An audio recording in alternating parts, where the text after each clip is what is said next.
you be quick enough to take on the best?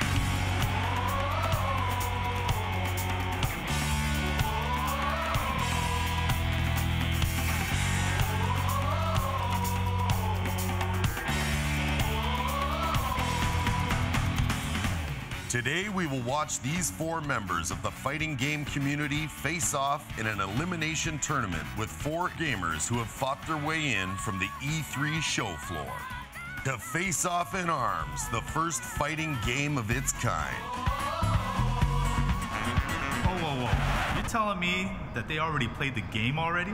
Yes, they had to qualify at Nintendo's E3 booth. They loved it. But we barely had the time to play with it. I thought we were the favorites. They're gonna destroy us. Most likely. 4 members of the fighting game community who barely played the game. 4 players who had about the same time to play the game. Go head-to-head on a level playing field. The battle begins now at the 2017 ARMS Open Invitational. Could I at least get one more game in? No.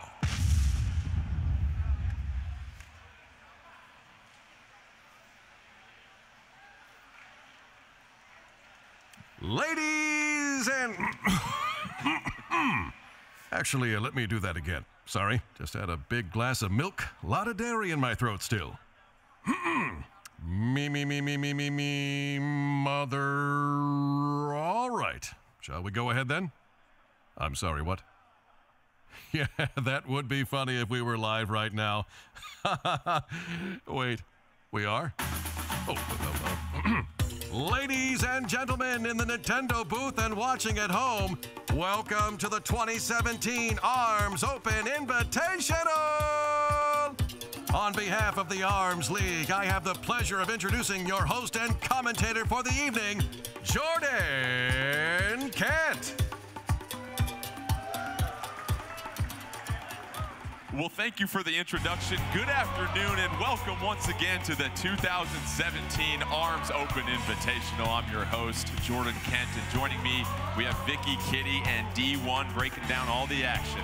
Our tournament format, we have 4 open qualifiers that were on the stage here at E3, taking on 4 professional invitees. How it will work out in the first and second round is going to be a best 2 out of 3 games to advance in the match, and then the grand finals will be the best 3 out of 5. But before we get to more tournament details, Vicky, what is ARMS? This is a game that many people have got their gloves on for the very first time. What are some of the core gameplay mechanics our players will be focusing in on this afternoon? Well, wrap up your gloves because something you need to know are punches beat throws, shield beats punches, throws beat shield. A simple method of rock, paper, scissors. And D1, this is a game that it's very easy to get into, but there is so much depth. There are some more advanced mechanics that we might see from these pros, and similar to some of the competitions we've seen, we might see the play styles evolve throughout the tournament. Yes, looking at ARMS, there are different weight classes when it comes to these arms. Heavy arms beat medium arms and light arms, and the medium arms beat the light arms. You also have to take into account the different types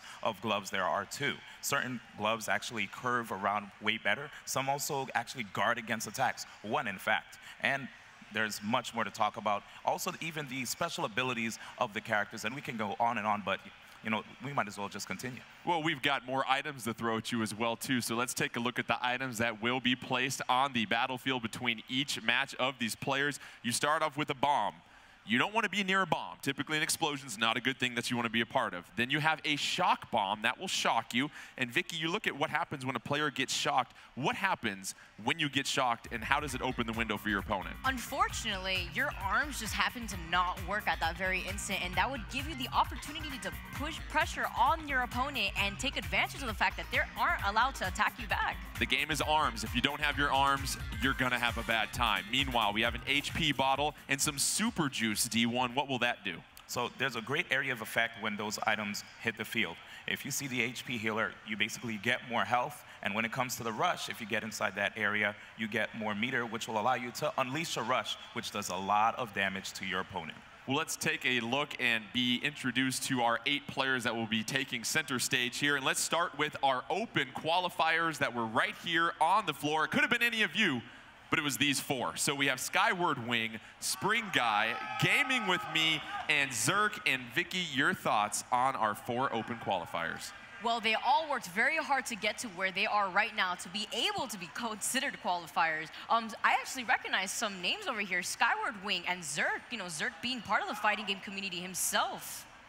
They will be facing off against fighting game professionals that were invited here and given per diem even on top of that. So we have Alex Valle, Supergirl Kells, Tafflekins, and Kayane. And D1, you look at our pros coming in that are so well-versed in the fighting game community. What do you expect to see from them? I'm going to expect to see a lot of great things from these players, man. You know, looking at Kayane, she is a fighting game prodigy since 10 years of age, coming out of France. Tafflekins, former Super Smash Bros. Melee player turned analyst and coach, coming out of NorCal, currently lives in SoCal. Alex Valle from Southern California, FGC pro of many, many years. I'm not going to give away his age. Turned into a mentor and is now an event producer. And last but not least, Supergirl Kells, top Super Smash Bros. 4 Wii U Sonic main, coming straight out of Montreal. These guys have such amazing fundamentals. I can't wait to see how they're going to apply that to ARMS. Impressive resumes indeed. Let's take a look at the bracket, and we'll see how the action will get started in this 2017 ARMS Open Invitational. And with this bracket, we mentioned we're going to be pairing one pro with one of our invitees in every single round. And as we mentioned, that first round matchup is going to be Alex Valle versus Skyward Wing. Meanwhile, Supergirl Kells versus Spring Guy, Tafflekins versus Gaming with Me, and then Kayane versus Zerk. This is single elimination, so you lose. You're going to go ahead and take a seat and watch the rest of the field advance. And so, as far as what players to choose, what characters to choose, well, we decided to mix it up a little bit and have a draft. And so we have a draft explanation, 8 competitors. To avoid any competitors choosing the same duplicate characters in the first round, you get a primary and a secondary choice. You go 1 through 8. They were kind enough to let the open qualifiers choose first. After that, you go the snake draft, and you can choose your secondary character. How it works is if you win with your primary character, you keep playing with your primary character. If you lose, though, Vicky, you're going to move to that secondary character. So we might see some duplicate matches depending on how things shake out. Yeah, it's going to be quite interesting to see how the duplicate matches are going to go. You know, this is still a relatively new game, so, you know, only us can see. And D1, as we get set for our first match here, mobility was a term that we brought up so much as we started to play with this game. We looked at how these pros and these open qualifiers were playing. What role does mobility play in ARMS as far as finding some success? When it comes to ARMS, you want to make sure that you're not an easy target to pin down. Certain characters, though, can actually benefit from standing still. Of course, we'll get into that later, but as far as the rest of the cast is concerned, you want to be able to just use your jumps, use your air dashes, and even your ground dashes to the best of your ability to make sure that no one either hurts your arms or even takes HP off of you as well.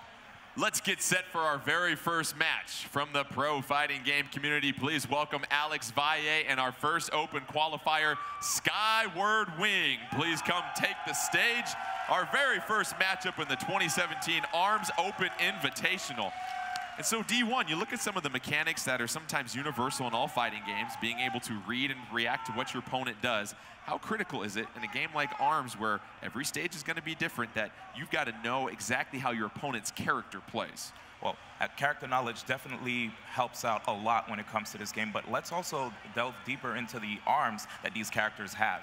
You know, certain characters may have arms that will help them catch somebody who is quite nimble, a character that jumps a lot, maybe even a character that has weaker arms that they can overpower. Our very first matchup, Alex Valle versus Skyward Wing. Valle going to go with Helix, Skyward Wing going with Ribbon Girl. Actually, Valle going to switch things up and going to go with Springman here. Very interesting. So we have Springman versus Ribbon Girl, the title characters here, Vicky. And when you look at the ARMS selection here, you go with Ribbon Girl, going to most likely go with that Sparky and that Slamamander. Meanwhile, 2 toasters for Springman. Initially on Ribbon Girl getting the throw on Springman. And you look at a level like this, Vicky, and the fact that you do have some pillars for protection that might eventually be destroyed here soon.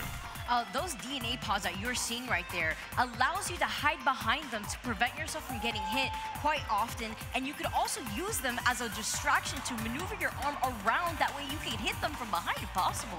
Both fighters right now just getting a test for the stage. They're making sure they're getting everything squared away. You want to be familiar with Springman. Make sure that you know how to operate with him. Meanwhile, Ribbon Girl, we've talked every single character in this game, D1, has a special attribute. What is it about Ribbon Girl that is so unique? One of the things about Ribbon Girl is that she has 4 jumps, and also she is able to do 2 air dashes in midair. And having all these movement options make it very difficult to understand where exactly Ribbon Girl wants to go, especially if you add in the fact that she could dive bomb as well. We heard me announce that Alex Valle went with Helix. That's who he drafted.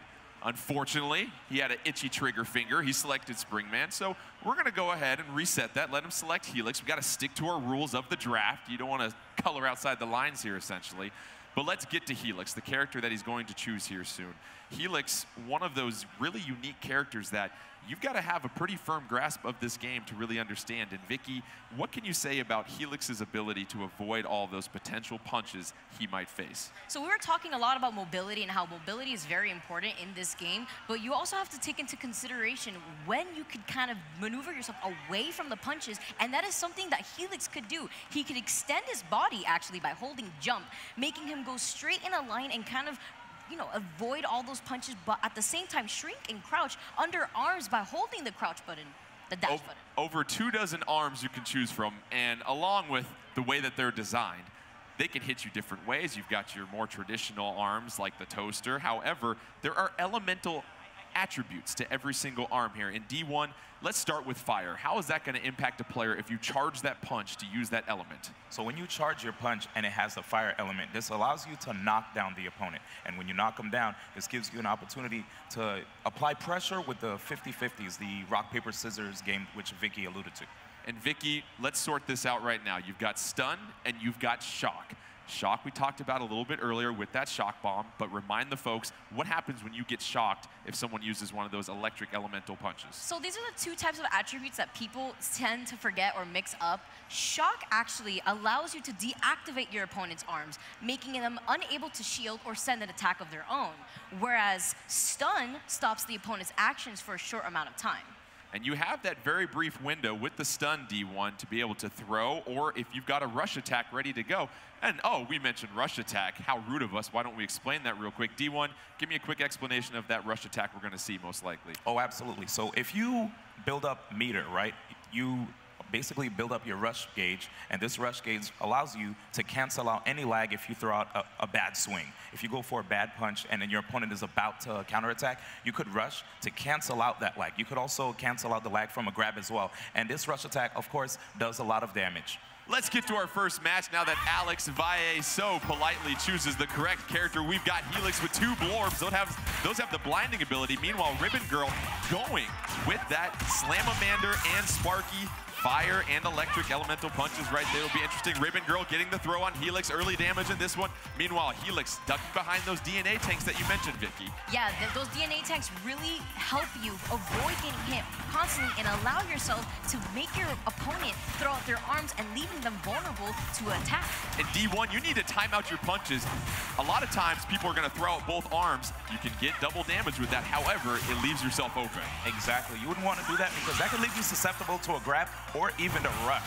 Ribbon Girl getting the shock, deactivating the arms for Helix, getting the throw right now. Sizable lead for Ribbon Girl. Here comes another throw. Helix hanging on with just a sliver of life, and Ribbon Girl gonna get the left Slamamander on Helix to take the first round of this game. Helix going with both of those blorbs once again, and the blinding ability, how will that impact Ribbon Girl if Helix is able to connect? So what the blinding ability does for the blorbs is whenever you get hit by a blorb, your screen gets hit by a paint blob and you're unable to see anything that is happening currently on the stage. So that is something to take into consideration whenever you're playing a character like Helix, as he's the only one with a blorb at the moment. Ribbon Girl with the throw. Helix, however, has a rush attack ready to go. Ribbon Girl blocking. Gonna go ahead and take that blorb to the face, jumping up in the air. We see the mobility being used by Ribbon Girl. Helix connecting with another blorb. It wasn't charged, though. Ribbon Girl's got both punches charged, ready to throw that. Helix dodges to the left. Rush attack ready for Helix. Ribbon Girl gets the throw on Helix. Helix with less than half life left. That is Alex Valle trying to take on our open qualifier. Meanwhile, Ribbon Girl, oh, that punch, D1, gonna be negated because Helix able to punch through the throw of Ribbon Girl. Exactly, because the blorb is heavy, and the 2 arms that Ribbon Girl has are medium. But right now, we actually have Ribbon Girl in the lead, doing a really good job of just weaving around Helix, and takes that round and the game. So I want to make a note right there that the reason why Helix took so much damage after hitting that DNA tank was because Ribbon Girl's throw damage is actually 150, but when you throw them onto an object on the stage, it deals even more damage. And Ribbon Girl curving that punch as well too, and that can catch you off guard. So the first game is going to go ahead to our open qualifier, Skyward Wing, and Alex Valle had that rush attack charge there, D1, but just couldn't quite use it or find a window of opportunity to deploy it. Yeah, what happened was Skyward Wing was just moving around the stage, and it was kind of hard for him to lock Skyward Wing down, which plays into Ribbon Girl's strengths right there. Alex Valle losing goes to the secondary character, Twintel, with dual Chillas right now, taking on Ribbon Girl with the Sparky and Slamamander, and yet another level now. This time, Vicky, we've got a little bit of undulation in the level, and character's going to try and get the upper hand. Absolutely. Getting the higher ground could definitely be crucial in the matchup, and hiding behind those pillars, as you see right now, Twintel doing that, just that, forcing Ribbon Girl to approach her. Another thing to note is that when Twintel is glowing yellow around her, she could actually slow down punches heading towards her. And that is a very important ability. However, the shock and the grab and the throw by Ribbon Girl going to knock Twintel down. But Twintel and Alex Valle, they have that rush attack. Will they deploy it?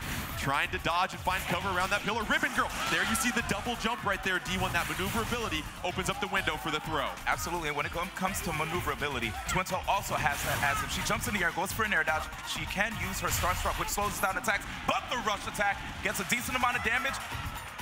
Twintel with the rush attack, Ribbon Girl down to half health, but this will do it. They KO on the throw by Ribbon Girl, and Ribbon Girl able to avoid the throw attempt by Twintel, and Alex Valle dodges to the left, throws out both ribbons, throw for the KO, Vicky. That is an incredible throw to avoid at the same time, because Twintel's throw damage is actually 160, 10 points higher than Ribbon Girl's. Ribbon Girl with another throw right here, and you've got to react so fast, D1, when you see those green gloves come in for a throw. The counter with the punch like we saw Twintel do right there. However, Ribbon Girl jumping, getting another hit on Twintel. Twintel down to just less than 75% health. Ribbon Girl has a rush attack ready to go, and here it goes. And knocking Twintel back into the corner of the stage. And if you're Twintel, you've got to be able to get in close to Ribbon Girl and start getting her on her heels, D1. But it looks like Twintel, even though her mobility is quite good, Alex Valle just having a tough time hitting this Ribbon Girl. She looks like she's not even under 750 yet. Ribbon Girl doing a fine job of dodging the punches, but here comes another rush attack from Twintel up against the ropes. That's going to go ahead and knock Ribbon Girl down to almost 50% health. Counters the throw with a right chilla, and then a throw of Twintel's own. Uh-oh, looks like Alex Valle is starting to learn this game here a little bit more. Oh, going to take the hit from Ribbon Girl. Moving, dodging Ribbon Girl's throw. Going to dodge that 1-2, connects with the left, but here comes the rush attack. Oh, Ribbon Girl! Not enough yet. A touch from a feather will knock out Twintel at this point, and there's the throw for the KO. And that is another game. That makes it 2 of 3.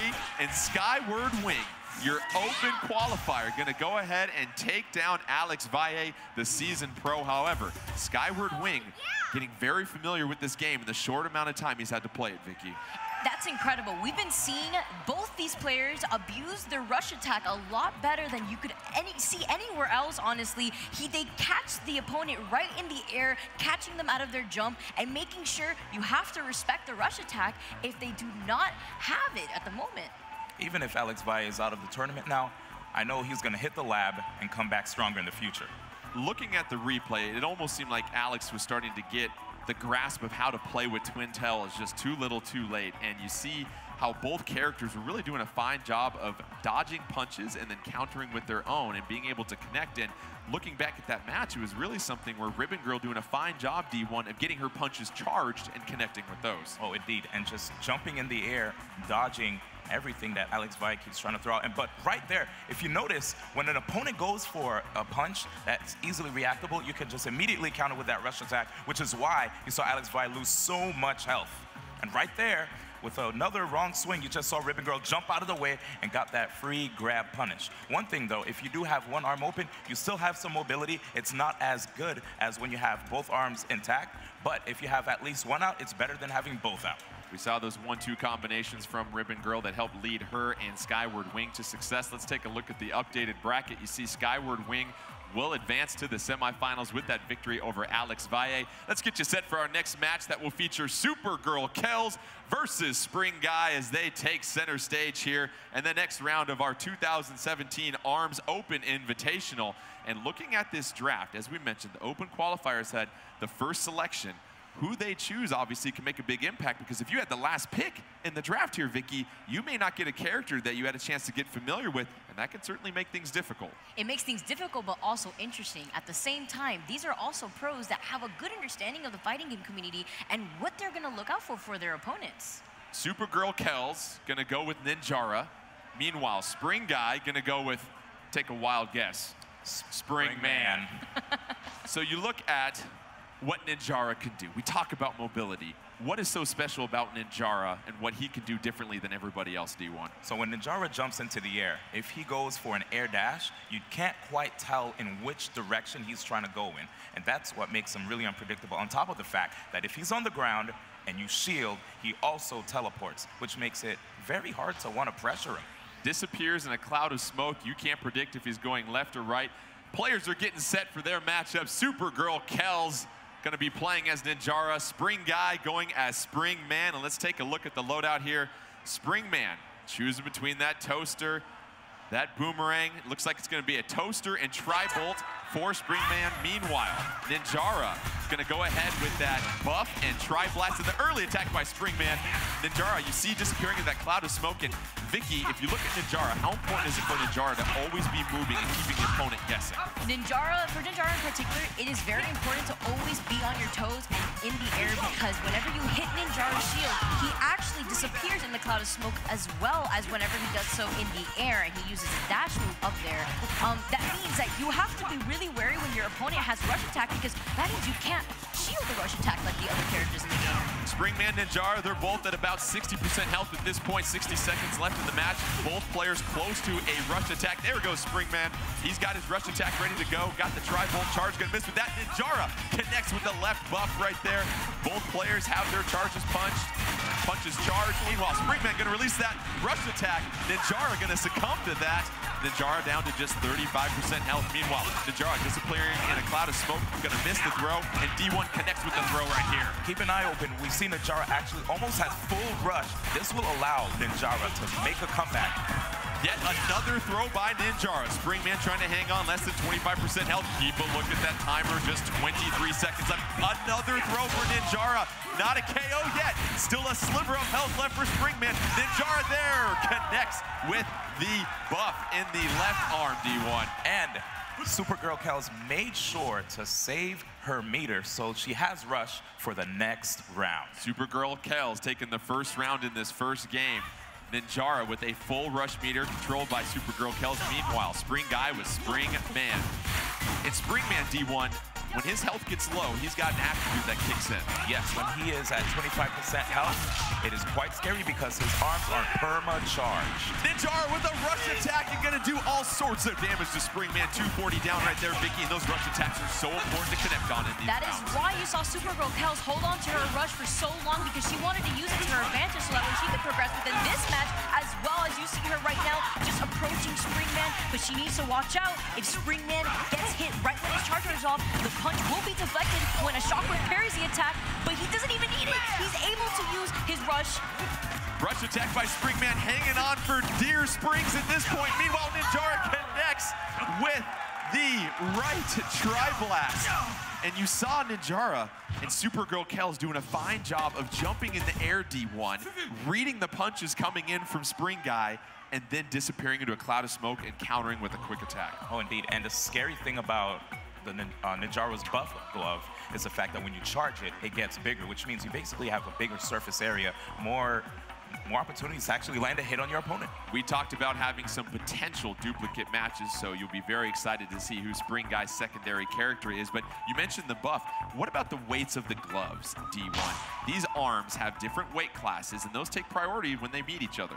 Yes, looking at Ninjara's gloves, Ninjara has the Chakram, which is a medium weight, also the buff that's a medium weight, and last but not least the Tri-Blast, which is a lightweight. As far as the lightweight, gloves are concerned, they lose to the medium and the heavy arms, but the medium gloves just only beat the light ones. Of course, the heavier the glove, the slower it moves, leaving your opponent more time to counter right there. So, we've got dual ninjara, so turn off the smoke detectors in this one as they both will go face to face. And Vicky, we talk about these different levels.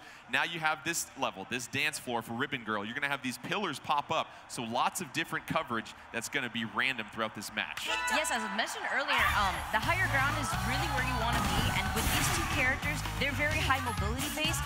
Something to make note on is this is the only character that cannot take chip damage on his shield because he does not allow it. Supergirl Kells, the ninjara with the purple. Meanwhile, Spring Guy, the ninjara with the green. Early on, advantage Supergirl Kells, about 75% health, gonna connect on that throw. Spring Guy gonna fall to 60% health, and here come the pillars right here, D1, and this is where you want to use Ninjara's mobility and those pillars to avoid some punches. Yes, you see it happening right now, and just to be clear, Spring Guy is the green-haired Ninjara, while Supergirl Kells is the purple one. Absolutely, Supergirl Kells, meanwhile, doesn't have the rush attack. Spring Guy with the rush attack, ready to deploy at a moment's notice. However, still plenty of life left for Supergirl Kells. Supergirl Kells doing a fine job of working the sides of this stage. However, gets knocked back by that Tri-Blast by Ninjara. Ninjara controlled by Spring Guy, unleashing the rush attack. 330 right there, D1. That was so much damage, and if you notice right there, the other Ninjara tried to jump into the air to avoid, because knowing that if you try to block, you will teleport potentially into the other rush punch. Supergirl Kells with that rush attack of her own. Meanwhile, Spring Guy down to the last 15% of his health. Green Ninjara is Spring Guy, however, connecting on the punch right there. 20 seconds left. Supergirl Kells trying to pin Spring Guy in the corner. Has the elevation. Gonna try and counter with a double punch. However, that chakram on the right side gonna connect on Supergirl Kells, but no! Supergirl Kells connects with the right armed Tri-Blast, connects with that right Tri-Blast, and that's going to go ahead and get that round victory for Supergirl Kells. Let's get to round 2 here as we have pink Ninjara controlled by Supergirl Kells, green Ninjara by Spring Guy. And early on we see, Vicky, both fighters getting a chance to get to that rush attack this last round. They were both able to land it at one point as well, catching them both in the air. You need to watch out for that. It is noticed that you can't hold shield against any rush attack as Ninjara, so to jump away would be the best option you could possibly do. But at the same time, you're seeing both of these Ninjaras fight close range because Ninjara has a high mobility for close range. Spring Guy going with dual Tri-Blast. Meanwhile, Supergirl Kells going with the buff and the Tri-Blast early on. Here comes a rush attack from Spring Guy, however. He's got it ready to go whenever he wants. Supergirl Kells, no rush meter right now, under 50%. Spring Guy doing a good job using those pillars for coverage. Here comes the rush attack for Spring Guy, but no, counter D1 by the dodge by Supergirl Kells. Yeah, Supergirl Kells making sure to just keep on the pressure with the buff and the Tri-Blast, making it very difficult for Spring Guy. Kells doing a fine job of jumping in the air, disappearing into smoke, connects with the throw right here. That's going to do some damage. Meanwhile, Spring Guy less than 50% health. Supergirl Kells going to have to really watch his punches. Yet another throw for Supergirl Kells, Vicky, and Spring Guy need to read those throws a little bit better. Yes, he keeps getting thrown, and that's 150 damage per throw, so he does not want to get any more of those hit on him. Supergirl Kells connected. It's going to come down to the last punch or two, and Supergirl Kells with the throw coming back from the grave in this one. Impressive victory, and it was throw after throw after throw that Supergirl Kells unleashes on Spring Guy. She gets the second round victory. That's going to go ahead and take the second game for Supergirl Kells. And how about the ability of Supergirl Kells to jump into the air, use Ninjara's special ability, disappearing into smoke, and to counter with the throw? Exactly. It's really hard to just know where he's going to go, or she's going to go. So because of that, you will get that opportunity to counter whenever you see Spring Guy go for a wrong punch. We've got a couple of other abilities that these punches have, the elemental abilities, and we do want to talk about ice. We saw Twintel use the Chillas, and meanwhile you also have an explosion. So let's start with the ice there, Vicky, and then take us through a tour to explosion. So how do those affect the opponents? The ice attribute actually slows down the opponent and stops him from dashing. And you know, as we mentioned earlier, mobility really is key in this game, and for that to hit you could be really crucial as the outcome of the game. As for explosion, when the punches explode on hit, they do deal extra damage. And as far as the ice is concerned too, you still have the ability to swing. So if your opponent tries to grab you after they freeze you, just go for one punch, you'll be able to break that grab. But you move a little bit slower, like you just had a stack of pancakes for breakfast. Absolutely. Let's take a look at the updated bracket here as Supergirl Kells will advance in that match. That bracket, as we mentioned, you've got Supergirl Kells that will be taking on Skyward Wing, who was one of our open qualifiers, getting the victory over Alex Valle. So those two will face off in a best 2 out of 3 when we get to the semifinals. But let's set the stage for our third match in this opening round. Please welcome to the stage Taffakins squaring off against Gaming with Me and D1. We're starting to see a wider selection of these arms that the players can choose. And what is it about being able to set your opponent up with one punch and then predict where they go and counter with another punch that might curve? I think one of the best things about that is if you're using something that has a lot of startup, let's say the dragon, right? If you're using Min, it's really hard to catch someone who's really nimble with that. So you want to put that out there and then try to influence where the opponent goes with another weapon. As we take a look at the characters that Taffakins and Gaming with Me will choose, you're going to get a chance to see Master Mummy here, Vicky. And Master Mummy, the biggest, slowest character in the game. However, Master Mummy packs a punch and has a very unique special ability. When Master Mummy gets hit, he does not flinch, and it can be incredibly scary, so you need to watch out your distance against Master Mummy, and when you're throwing out both your punches, leaving you vulnerable to potential grab or a bigger punch, as he has Megaton. Taffakins going with Master Mummy. Meanwhile, Gaming with Me choosing Min. And what is it about Min? Some very unique abilities with her, D1. Min, if she does her backdash and also her dashes in the air, she's able to parry. And the last thing is if she goes for a full charge, her left arm turns into a dragon, which allows her to stay permanently charged until she gets knocked down. Min going with the Megawatt and a dragon. Meanwhile, Master Mummy, controlled by Taffakins, going to go with the Megaton and the Phoenix. That Phoenix can get there very quickly. And there we see Master Mummy blocking already to try to regenerate some of that health. But Min with a long distance throw going to knock Master Mummy back. And already early in this one, Min's got Master Mummy to below 25% health early on. And Min using that mobility, Vicky. Min taking advantage of the fact that Master Mummy is going to want to stay into shield a lot of times, since whenever he holds shield, he actually regenerates 10 health each time. Very good, making sure that you know your opponent's going to want to block as Min using that throw. And that's such a good point I want to revisit, Vicky. The fact that Master Mummy's going to want to sit in that block to regenerate health. If you know that, you know you can throw after throw after throw at Master Mummy. Yes, you could, potentially grab him, fish for that grab, but at the same time, you don't want to be too grab happy, because if you get hit once by that Megaton, you're going to be losing a lot of damage. Master Mummy switching to the Retorture to go along with the Megaton. Min staying with the same set of the Dragon. The Megawatt, a throw right there by Min.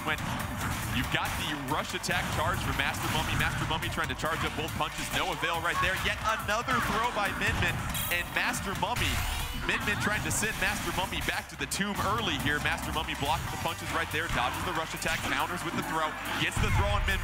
And D1, 200 damage on a throw from Master Mummy. Strongest throw in the game. And right now we have Taffakins putting together so much damage from that rush. 345, but the answer from Gaming with Me with that grab gives a free charge. Min kicking Master Mummy out the kitchen, and that's a quick victory for the first game by Gaming with Me. Very impressive with Min. It's interesting. Min selected by Gaming with Me in both rounds. Gaming with Me very, very confident in Min's abilities. Didn't want anybody else to get her off the board.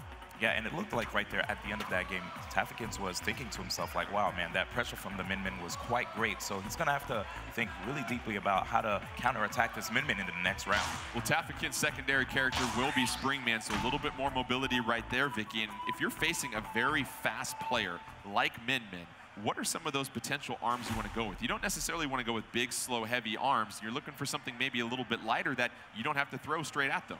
Yeah, you could risk yourself going for lighter punches, but at the same time, if your opponent has heavier arms, they are going to be going for the lighter arms, as D1 had covered earlier.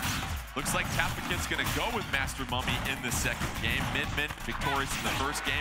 Best 2 out of 3. Min with yet another throw. And D1, I want to ask, if you're Master Mummy and you're blocking to regenerate health, can you then counter the counter by making sure you throw punches, expecting to see more throws come?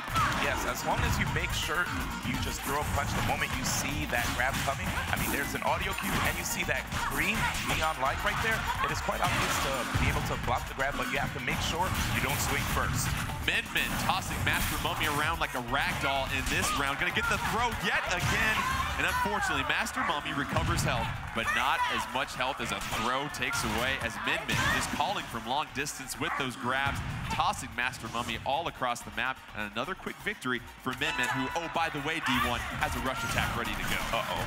There's gonna be a lot of damage and already unleashing the rush attack. 365 damage right there, and that was so quick right there, D1. Way too much damage, and it looks like Taffikins is just sitting in shield, making it very easy for Gaming With Me to keep on the pressure. It's hard if you were Master Mummy, Vicky, because you're a big, large target. You can't move left and right, so you have to be very good at reading what your opponent does. Yeah, to make up for all the damage that he does, he is unable to be as mobile as the other characters in the game, which is why he was able to eat that rush attack so early in the game when he was in the middle of jumping. Master Mummy using that Megaton to deflect a lot of the punches. You see the heavy Megaton negating the lighter punches of Min, but Min getting the KO on Master Mummy. Too little, too late by Taffikins, and another game victory for Gaming With Me. That'll go ahead and take the match. Well done, Taffikins, but we're seeing our open qualifiers here, D1, really bringing their A game in ARMS right now. Yeah, isn't it like 2 of them already? 2 of them have advanced out of 3 matches already. So what'll be interesting if our next pro can certainly step it up, but you see Master Mummy, Vicky, a slower character where if you can connect with those punches, they're going to do a lot more damage. However, if you're going against someone like Min that's moving left and right, you have to really make sure that you predict where Min might be. Absolutely, and the reason why that was such underwhelming pressure was because of the fact that when Master Mummy has to deal with something close range, he absolutely has no idea what to do. He has no option to get you away from him, so that's why he wants to stay in shield far away from your grab range as well. And D1, you look at Master Mummy players, they might really want to make sure they're very proficient at being able to counter those throws with those punches, because you know opposing players facing a Master Mummy are going to be much more lenient to use that throw and take advantage of the fact that you're blocking and regaining your health. Yep, as long as they see that shield up, they're going to want to go for that throw. So the best thing a Master Mummy player can do is go for that Megaton punch, or whichever one of the punches that he has, arms that he has equipped, to thwart the attempts time and time again. Let's take a look at our updated bracket as yet another open qualifier advances to the semifinals. As we mentioned, Alex Valle losing to Skyward Wing, Supergirl Kel's advancing, and then Gaming With Me and Min just putting on an absolute display against Master Mummy finds his way into the semifinals. Let's get set for our final match of the first round. It's going to be Kayane versus Zerk.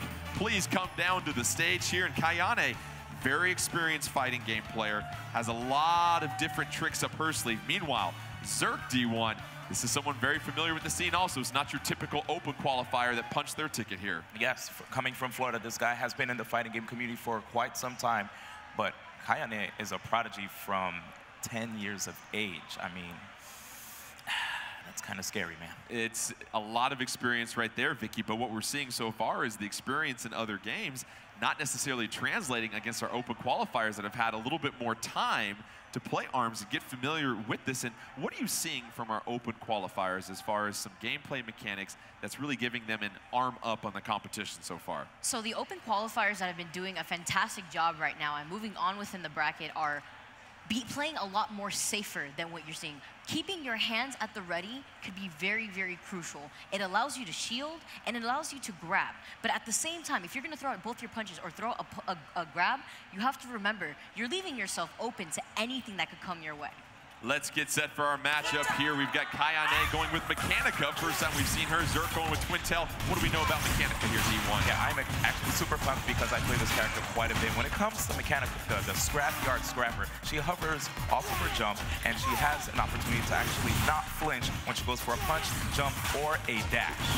Twin Tail, meanwhile, going with the Thunderbird and Parasol, trying to use some long-distance, fast arms. Meanwhile, Mechanica with that whammer, and also that revolver going to do some serious damage. Twintel right now, it's pretty even at this point. Going to use that barrier for protection.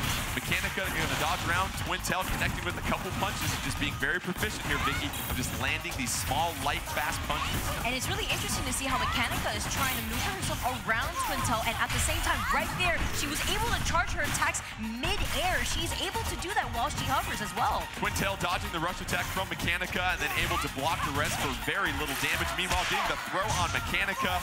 And Twintel has a rush attack ready to go. Meanwhile, Mechanica trying to keep its distance. Twintel with that rush attack. Mechanica less than 25% health. Here comes the rush attack, and there's the KO from Twintel. And how about Twintel being able to read when Mechanica landed and unleashing that rush attack? It's almost as if Zerk played the game a couple weeks in advance. Zerk going with that Thunderbird and that Parasol. We had the global test punch, of course, people getting a chance to get familiar with that. Here comes that whammer and the revolver, same weapon set for Mechanica. Getting stunned and knocked back right there, Vicky, the 1-2 elemental punch. The 1-2 elemental punch, but look at all this pressure that we're seeing. Notice how we're seeing both these characters keep their distance away from each other, but that grab is gonna snipe Twintel, making 160 damage. Twintel able to shock Mechanica. Both those arms become useless at that point, and then gets the grab and the throw. That Thunderbird trying to call in and get some damage. However, the rush attack from Mechanica gonna do 365 damage on Twintel. Twintel and Mechanica.